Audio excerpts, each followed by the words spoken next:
Hello everyone. Alright, nice to see you again. First of all, let me say good morning, good afternoon, and good evening to you, wherever you are. And hopefully, everything is doing well. Alright, this is my second video and the continuation of to be. On my first video, we were learning about am, is, are, was, and were. And in this video, we are going to continue to learn about be, being, and being. Oke, bagi teman-teman yang baru gabung, yang baru menyaksikan channel ini, ini adalah kelanjutan dari pembelajaran video sebelumnya yang saya sempat katakan bahwa saya akan membuat video yang kedua untuk melanjutkan pembahasan to be karena cukup panjang jika hanya dalam satu video. Nah, dalam video kali ini saya akan membahas tentang be, being, dan being. But before we continue, please subscribe, like, comment, and share. Ya, mari kita mulai. Let us start. Oke, kita lanjut dengan be. Be disandingkan dengan noun, adjective, adverb, verb ing. Noun kata benda, adjective kata sifat, adverb kata keterangan, verb ing kata kerja yang ditambahkan ing. Teman-teman yang ingin melihat pengertian atau fungsi to be itu saya sudah jelaskan di video awal ya, di video sebelumnya. Nah, untuk video kedua kali ini saya akan lebih fokus dengan contoh-contohnya ya. Oke, kita lanjut. Oke, perhatikan contohnya. My father can be angry. Ini salah satu contoh kalimat ya yang menggunakan be. Nah, artinya adalah ayah saya bisa marah. Jadi teman-teman tidak cukup hanya mengatakan my father can angry, tapi di situ harus ada be untuk dihubungkan ke kata sifat itu, yaitu angry. Ya, contoh kedua, I want to be a teacher. Nah, a teacher ini adalah noun atau kata benda. Jadi sebelum noun ini harus ada be untuk menghubungkan ke sana ya. Seperti pengertian yang saya sudah beritahukan di video sebelumnya. Saya ingin menjadi seorang guru. Oke, you must be on time. Kamu harus tepat waktu. Nah, ini juga karena diikuti oleh keterangan waktu, so yang harus di situ harus ada be ya. Tidak cukup hanya mengatakan it is not enough to say you must on time, but you have to say you must be on time. Ya, dibiasakan saja, pasti lama-lama mengerti ya. Yang penting seperti yang saya katakan bahwa harus memahami konteks kalimat itu. Next, she wants to be here. Nah, here ini adalah kata keterangan tempat. Jadi kita harus menambahkan be di situ. She wants to be here. Dia ingin berada di sini.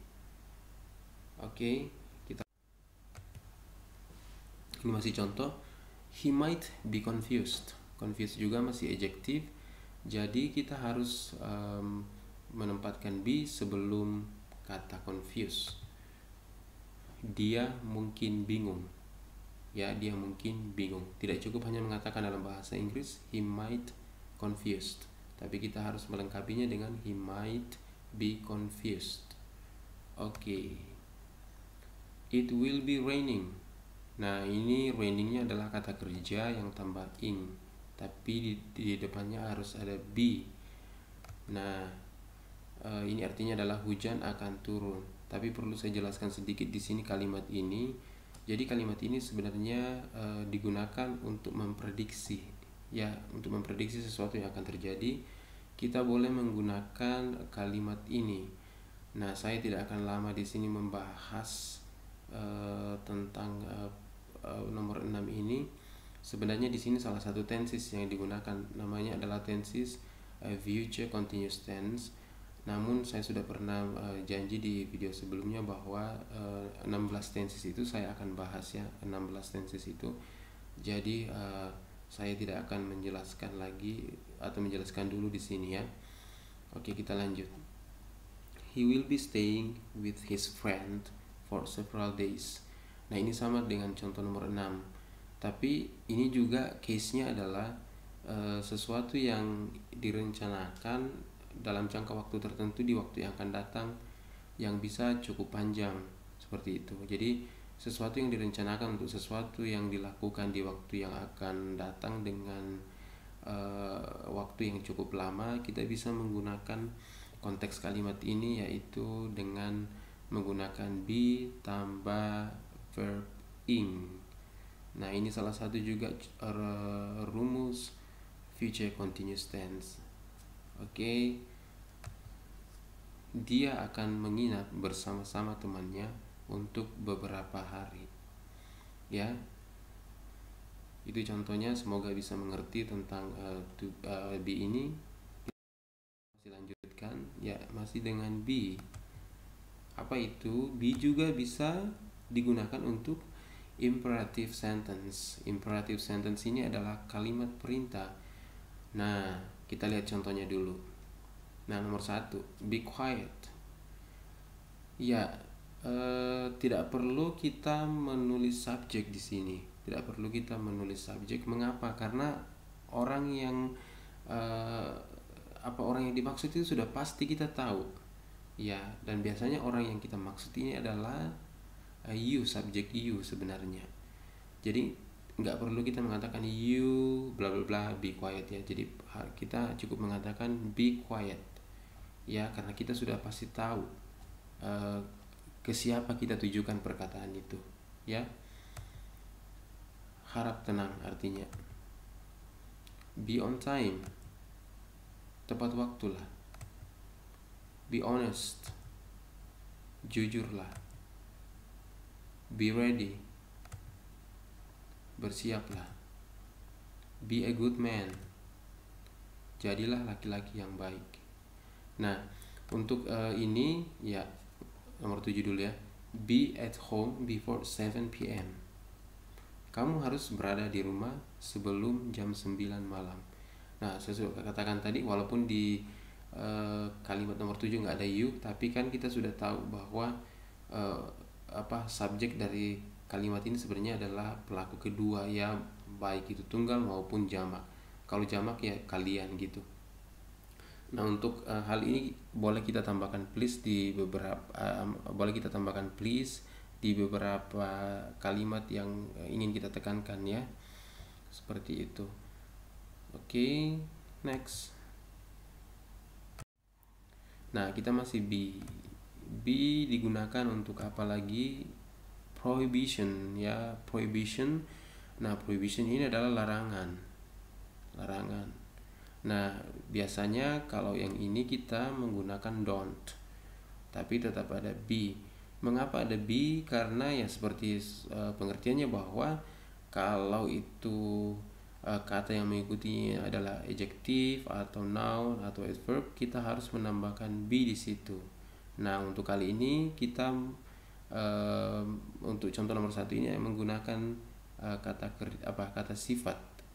So, kita mengatakan don't be lazy, jangan malas. Tidak cukup hanya mengatakan don't lazy ya, karena lazy ini bukan kata kerja. Seandainya lazy ini kata kerja, be nggak perlu masuk. Misalnya gini, don't go gitu kan, karena go kata kerja. Atau don't enter, jangan masuk, karena enter adalah kata kerja, jadi nggak perlu be. Tapi karena lazy ini kata sifat, mestinya harus ada be di situ ya. Itu maksudnya. Don't be noisy ya, don't be noisy. Noisy adalah kata sifat juga, itu ribut, jangan ribut ya. Next, don't be angry, jangan marah ya, jangan marah. Angry juga masih adjective ya.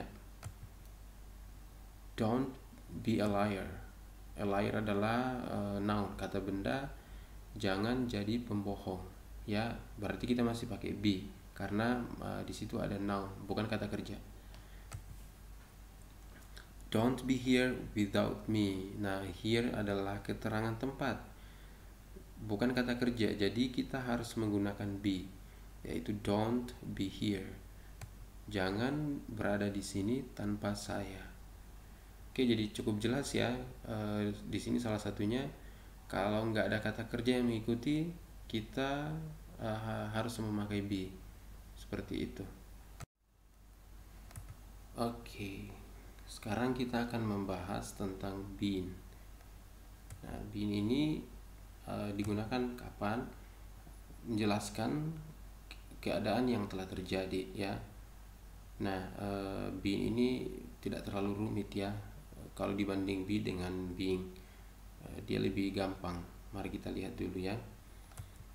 Nah, been ini bentuk lampau sebenarnya dari be.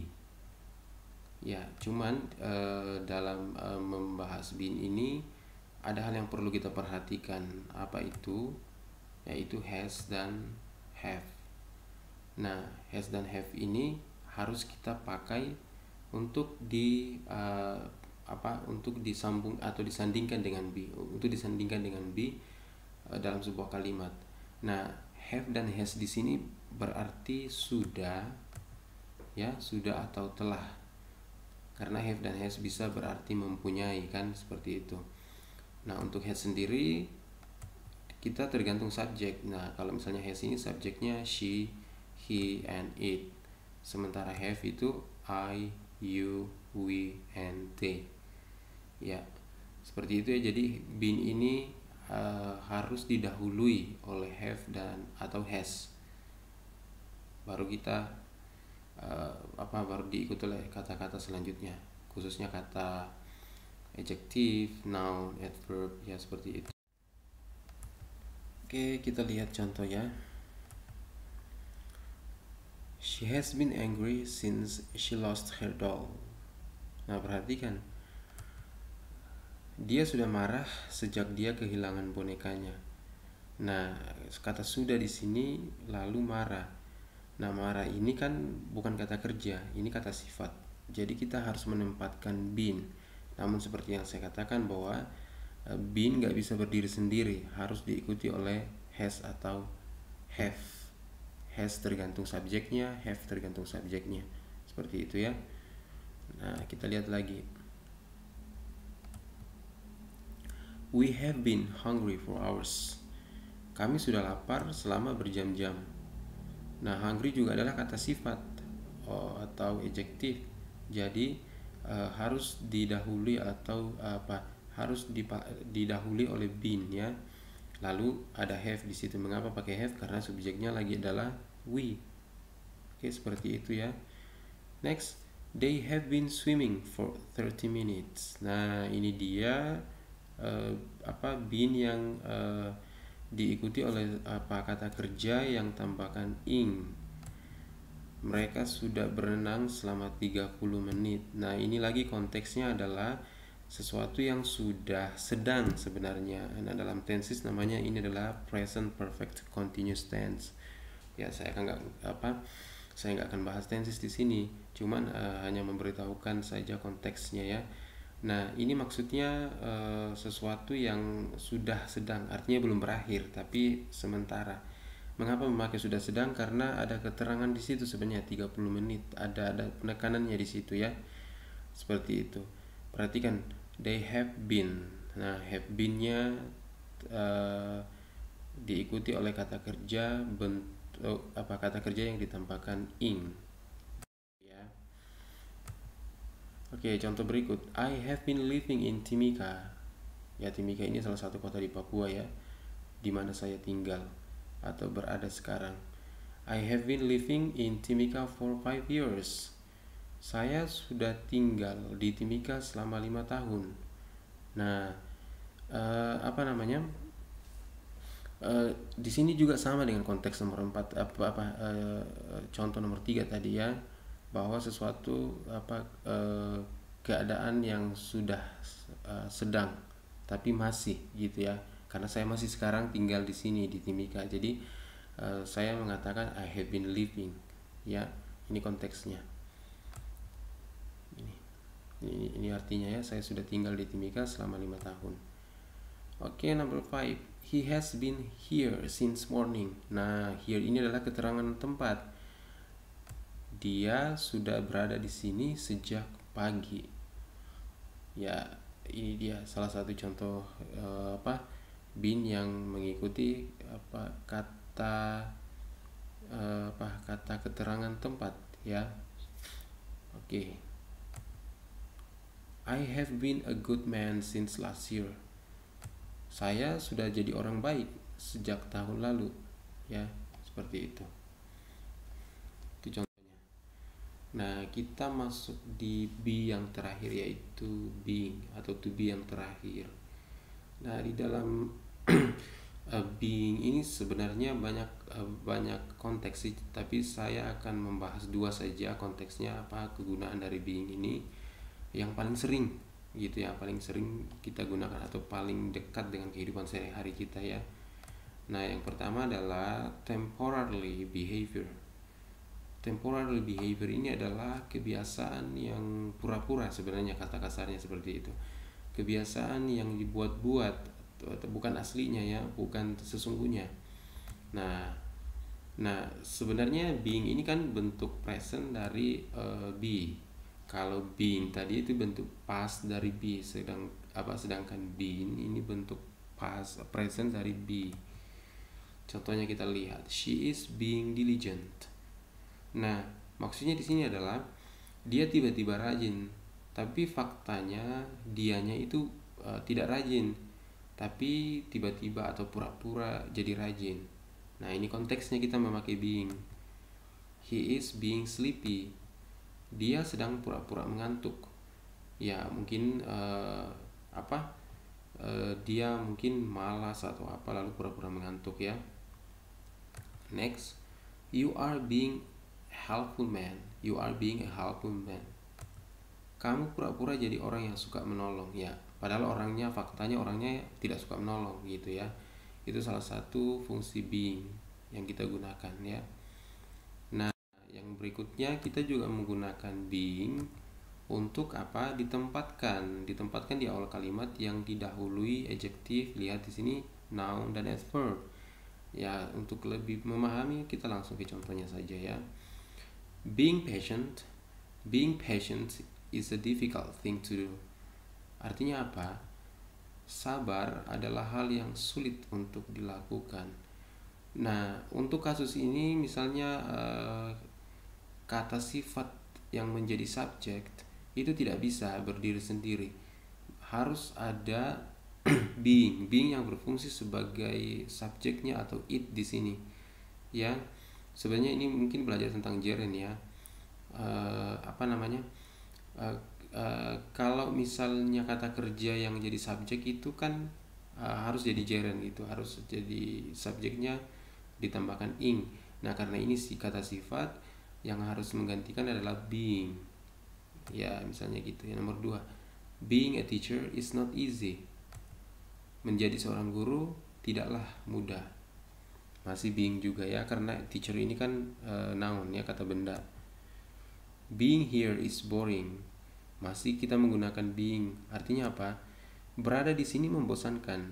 Tidak cukup teman-teman hanya mengatakan here is boring, karena here ini bukan kata kerja, tapi dia adverb. Jadi harus ditambahkan being sebelumnya terlebih dahulu, lalu here, seperti itu. Alright, that's all about our lessons today. Thank you for watching, and I'm so sorry for many mistakes. Don't forget to subscribe, like, comment, and share. God bless you all.